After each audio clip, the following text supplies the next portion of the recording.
Hello guys, नमस्कार। आप सभी का बहुत बहुत स्वागत है। संस्कृत का पेपर आपका, ठीक है, सभी को पता होगा कब है। चलो कमेंट बॉक्स में बताओ जल्दी से, आपका संस्कृत का पेपर कब होगा। आप तो पता नहीं कितना समय लगा देंगे। 18 तारीख को आप देने वाले हैं संस्कृत का पेपर, 18 जून को। तो आइए फ्रेंड्स, पूरा क्वेश्चन पेपर मैं आप लोगों को बता देता हूँ कि किस प्रकार से आपको सोल्व करके आना है और किस प्रकार आप आंसर लगाकर आएंगे। आइए फ्रेंड्स, बिना देर के हम स्टार्ट करते हैं पहले प्रश्न से। पहला क्वेश्चन है, रामस्य पदे विभक्ति अस्ति। तो यहाँ पर आपका आंसर होगा षष्ठी। बालकानां पदे वचनम अस्ति, बहुवचनम। फलम शब्दस्य चतुर्थी विभक्ते रूपम अस्ति। यहाँ पर आपका आंसर होगा फलाय। मिलाते चलिए, जो मैं आंसर बता रहा हूँ वो आपके करेक्ट आंसर होंगे। अधोलिखितेषु अव्ययम नास्ति। तो यहाँ पर अव्यय नहीं है, तो यहाँ पर जो अव्यय नहीं होगा वो आपका पूछा है उसने कि अव्यय नहीं है। देखिए, प्रातः अव्यय है और यथा भी अव्यय है, तथा भी अव्यय है, लेकिन अलम आपका अव्यय नहीं है। तो आंसर क्या हो जाएगा? अलम। वृत्तः कलम मा कुरु अस्मिन् वाक्ये अव्ययपदमस्ति। तो यहाँ पर आपका जो हो जाएगा माँ आंसर होगा। माँ का मतलब होता है नहीं। कवि शब्दस्य द्वितीय विभक्ति रूपम किम। तो यहाँ पर कवीम आपका आंसर होगा। बढ़ते जाइए, मिलाते जाइए, एक दूसरे सभी दोस्तों को शेयर कर दो और उनसे बोलो कि अपने सही आंसर मिला लो। चलो, यहाँ पर क्या लिखना था? अगर कोई सा भी वाक्य सही है तो वहाँ पर आम लिखना है, अगर गलत है तो ना लिखना है। ऐसे निशान नहीं लगाने थे, ठीक है। चलिए मिलाइए। आप पठताम पदे लंग लकार अस्ति। तो इसमें आपका आएगा आम। पहले वाले में क्या आएगा? आम। पठती पदे बहुवचनम अस्ति। तो इसमें आपका आएगा ना। दूसरे वाले में ना आएगा। गच्छामि पदे उत्तम पुरुष अस्ति। इसमें भी आपका आम आएगा।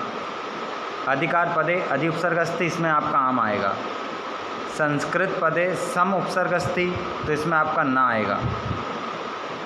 आ याचर पदे याच धातु अस्ति।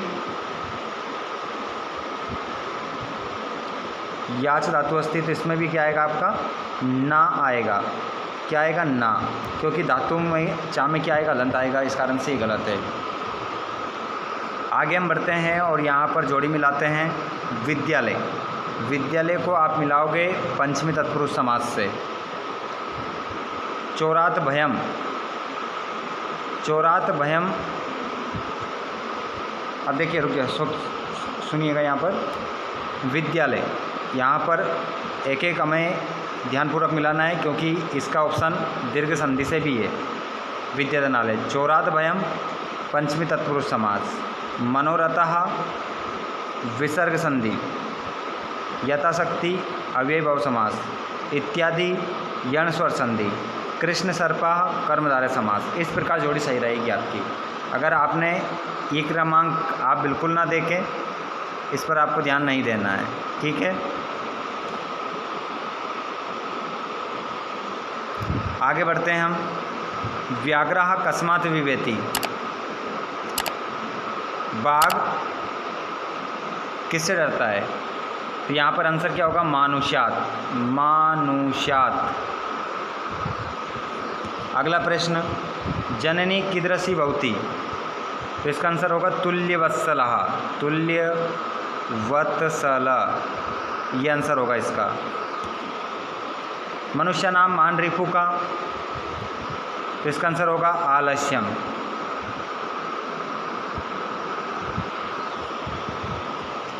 बालिका इत्यस्मिन् पदे का प्रत्यय अस्ति? ताप। पठित्वा इत्यस्मिन् पदे का प्रत्यय अस्ति? तो इसका आंसर होगा कत्वा। अत्र जीवितम कीदृशम जातम। यहाँ पर आंसर होगा दूर्वम। आगे बढ़ते हैं। अब यहाँ पर रिक्त स्थान देखेंगे। महान रिपु पदियो विशेषणम अस्ति। विशेषण पूछा है तो आंसर होगा महान। वनम का आपको पर्यायवाची बताना है, का ना नाम हो जाएगा। दानवाय का विलोम पूछा है, मानवाय हो जाएगा।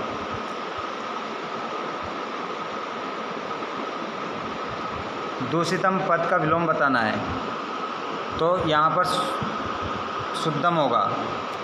चतुर काका इत्यस्मिन् पदयो विशेषणम अस्ति, तो यहाँ पर चतुर होगा। और विशाल ग्रामा इत्यस्मिन् पदयो विशेष्य, तो यहाँ पर ग्राम होगा।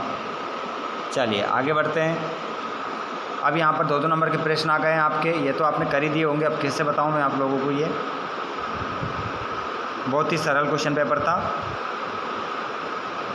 ये घटनाक्रम जमाना था आप लोगों को। सबसे पहले कौन सी लाइन आएगी, 1 नंबर पर ये आएगी, ये 2 नंबर पर आएगी, ये 3 नंबर पर आएगी और ये 4 नंबर पर आएगी। इस प्रकार जमाना था। पहले ये लाइन लिखो, फिर ये लिखो, फिर ये लिखो, फिर ये लिखो। आगे बढ़ते हैं। वाच्य परिवर्तन करना था। सहा ईश्वरम स्मृति, कर्मवाच्य में बदलना है। तो इसमें आ जाएगा आपका तेन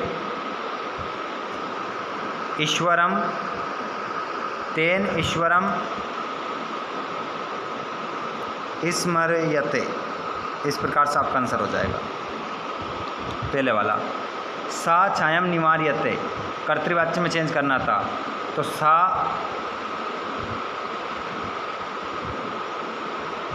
देखिए यहाँ पर कर्तृवाच्य में बदलना है, तो यहाँ पर आपका ये हो जाएगा सा छाया, ये छाया के ऊपर से बिंदी हटा दो बस, और निवार्यते की जगह निवार्यति, निवार्यति।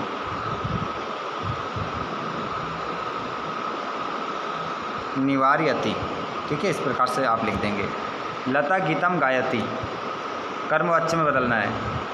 लता गीतम गायति, कर्मवाच्य में हम बदलेंगे तो आपका हो जाएगा लतिया गीतम गीयते। इस प्रकार से ये बदल जाएगा आपका। करने कितने थे? 2, तीनों मैंने आपको बता दिए। आगे बढ़े। यहाँ पर आपको श्लोक लिखना था। एक श्लोक लिखना है सुभाषतानी पाठ से। यहाँ पर प्रकृति की जगह क्या जाएगा? कश्याः। यहाँ पर महान अग्रेसु की जगह क्या जाएगा? केशु। पूरा वाक्य लिखना है। प्रकृति की जगह कश्या, पूरा वाक्य लिखना है, पीछे क्वेश्चन मार्क लगाना है। महान अग्रेसु की जगह केशु लिखना है, क्वेश्चन मार्क लगाना है। इसको हटाना है, इसकी जगह क्या लिखना है? केवल का। आगे बढ़ जाइए। किसने किससे कहा? रे दुष्ट इदानीम निज कृत्य फलम बुभुक्षाः। तो यहाँ पर किसने कहा? ये कहा था आरक्षी ने। किसने कहा? आरक्षी ने। किससे कहा? तो ये हो जाएगा आपका अभियुक्ता। अभियुक्ता, अभियुक्ता आंसर हो जाएगा। वस्तुतः वनराजा भवितुम तु एमेव योग्यः जानामि हम तस्य नाम देयम। तो ये तो आपके किसने किससे कहा? ये अशुद्ध वाक्य थे जिनको शुद्ध करना था। हेम मोदकम खादती की जगह मी आ जाएगा। खादामी, बड़ा एक मात्रा लगा दो दामे और खादामी कर दो, बस हो गया खादामी, ये हो गया। सर्वे बाल का धावती की जगह धावंती कर दो, धावंती ये कर दो, बस हो जाएगा। सह पादभ्याम खंजा अस्ति, तो यहाँ पर पादेन आ जाएगा। सह वे दोनों पैरों के द्वारा, तो यहाँ पर आपका हो जाएगा सह पादभ्याम खंजाः अस्ति। तो यहाँ पर आपका होगा तीसरी विभक्ति, माँ में अलंत आ जाएगा। ठीक है, आगे बढ़ते हैं। ये खालिस्तान है। यहाँ पर आपका इदानीम वायुमंडलम वृषम प्रदूषितम अस्ति, पहले वाले में वृषम आएगा। इसमें आपका अत्र आएगा। प्राकृतिक वातावरण चनम संचरणम, इसमें अपी आएगा। पर्यावरण संचरणम एव आएगा, इसमें सदा आएगा और इसमें बही आएगा। आगे बढ़ते हैं। ये अपने गद्यांश थे, ये तो कर ही लेंगे आप। जिसके बाद में आगे हम बढ़ते हैं तो यहाँ पर आप देखेंगे निबंध संस्कृत भाषा का भी आया है, कालिदास का भी आया है, और यहाँ पर प्रार्थना पत्र लिखना था अवकाश का। उसके बाद यहाँ पर आप देखेंगे ये अपठित गद्यांश से जो 4 नंबर का था, यहीं से ढूंढ के उत्तर लिखने थे इसी में। ये इन प्रश्नों के उत्तर यहाँ से देने थे। ठीक है।